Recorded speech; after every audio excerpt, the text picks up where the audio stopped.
Daripada 167, DAP dah ada 37. Apa nak jadi? Macam mana kita nak tunggu kerajaan ni? Tinggal 130.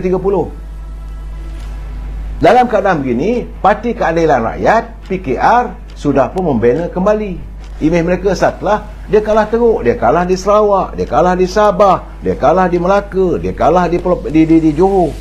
Waktu itu sepatutnya panggil pilihan raya ada ruang untuk menafikan yang 48 orang ni. Tapi tak dipanggil pilihan raya. Akhirnya saya nampak sukar. Semalam saya dah bagi tahu 48 kawasan parlimen yang dia akan dapat. Kalau PKR bersama dengan DAP 48 campur 37, dia ada 85 kerusi. 85 kerusi, jangan lupa saudara, kenyataan daripada ini pemimpin Abang Joe dari Sarawak, dia kata mana parti yang ada majoriti kita akan sokong. Itu gambaran saya. Itu di Sarawak. Dan kita ni sekarang ni yang ada ni daripada 130, berapa banyak UMNO boleh dapat? Tu tak, besok saya nak kira kan apa yang Amanah boleh dapat. Kita kira juga, jangan nafikan apa yang PAS boleh dapat. Daripada 130 tu, daripada 382 saya 167, DAP 37, PKR 48, tinggal 82. Daripada 82 kursi tu, Amanah berapa?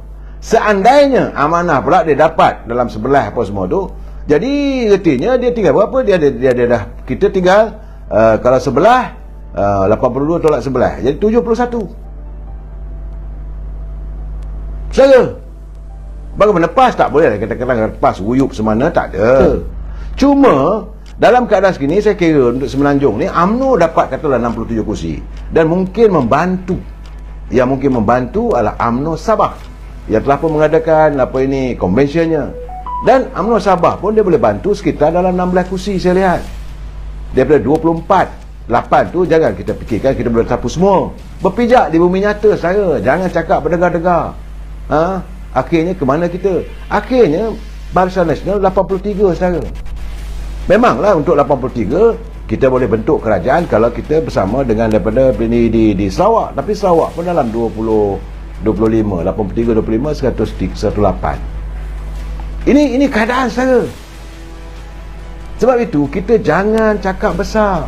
Sebab itu saya katakan UMNO jangan berbalah. Kalau itu hari buat pilihan raya awal, tak ada masalah dah. Dan memang betul pun kita akan merasakan bahawa UMNO Barisan Nasional boleh dapat sekitar 120 kursi. Dan sekarang ni macam mana?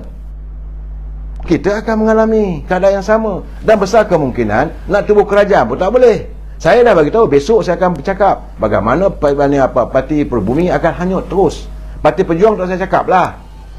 Silalah bertanding. Tu Dr. Mahathir kata nak bertanding Langkawi. Saya ingat hilang deposit. Mukri nak bertanding di Jerlun juga, saya rasa hilang deposit. Di Kubang Pasu, Puan Merudi nak bertanding, habis dah. 5-6 orang daripada Parti Pejuang. Daripada Parti PBM 3-8 orang. 6 orang.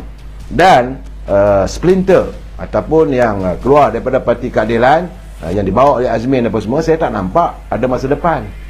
Uyup saya.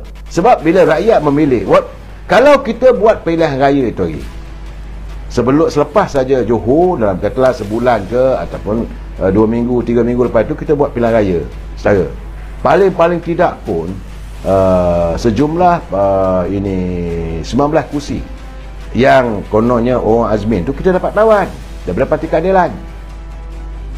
Waktu itu saya melihat Gombak contohnya, Dato' Megat, dan ada kerjasama dengan warga PAS tadi.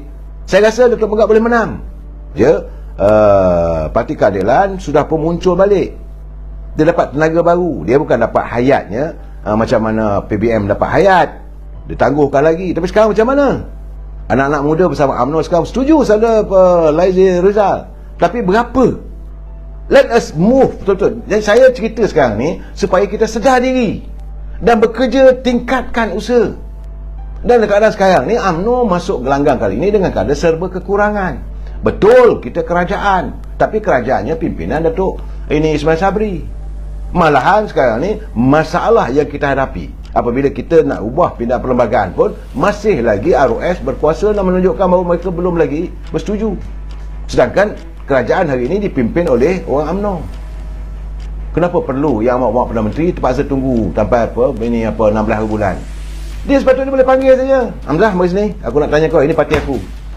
Kau buat aku mahu diluruskan. Aku yang menyokong dalam apa ni. Boleh buat begitu.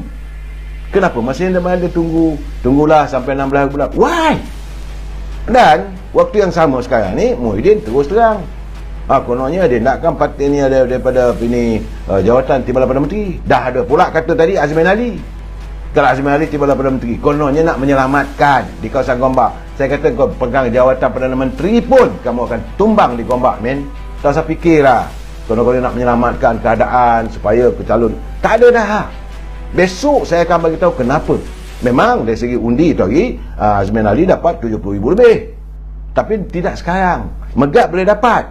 Tetapi sekarang ni apabila dilewatkan pilihan raya ini, we have to pay for the price.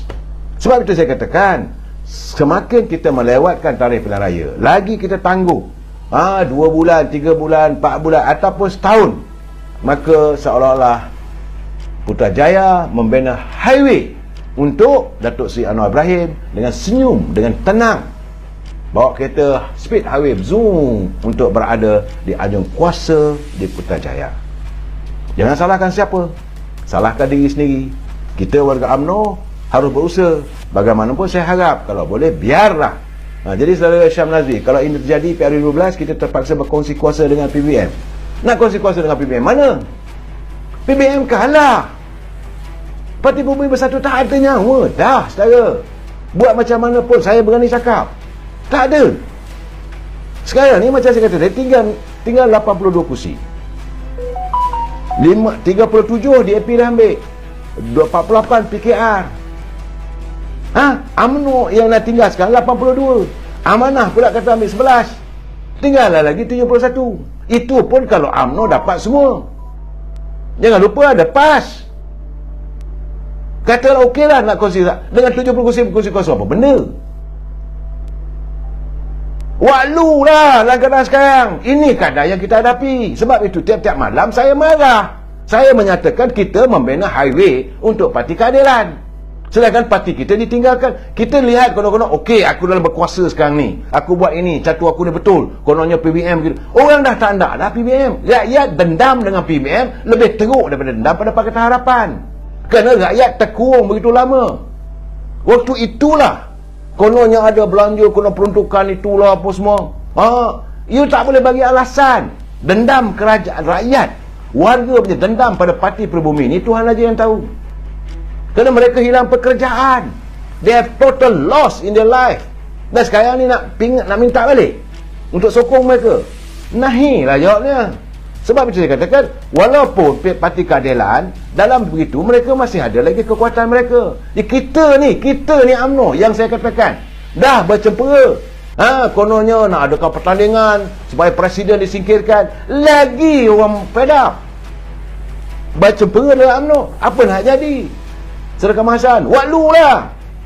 Ini realiti. Saya bercakap soal realiti, saudara. Saya geram.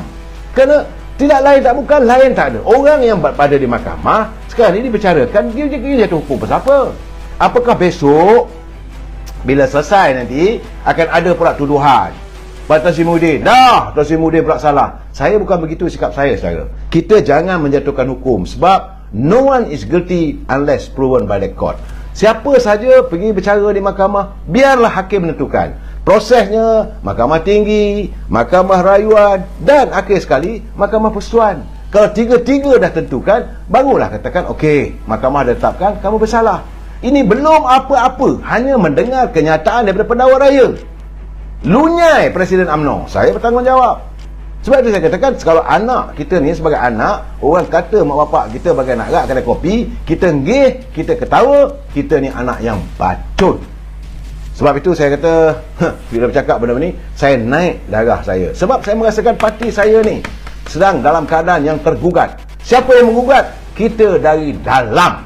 Akhirnya saudara, apa yang berlaku macam mana saya katakan tadi, kita ni menang sorak, tapi akhirnya kampung tergadai. Berhati-hatilah wahai teman-teman, wahai wira-wira UMNO, usahakanlah sekarang supaya parti kita dapat kembali dalam keadaan macam mana pun. Usahakanlah. Tapi jangan diizinkan mereka merobek dalam keadaan parti kita begini. Kita jumpa lagi malam esok. Wabillahi taufiq wal hidayah. Assalamualaikum warahmatullahi taala wabarakatuh. Selamat malam.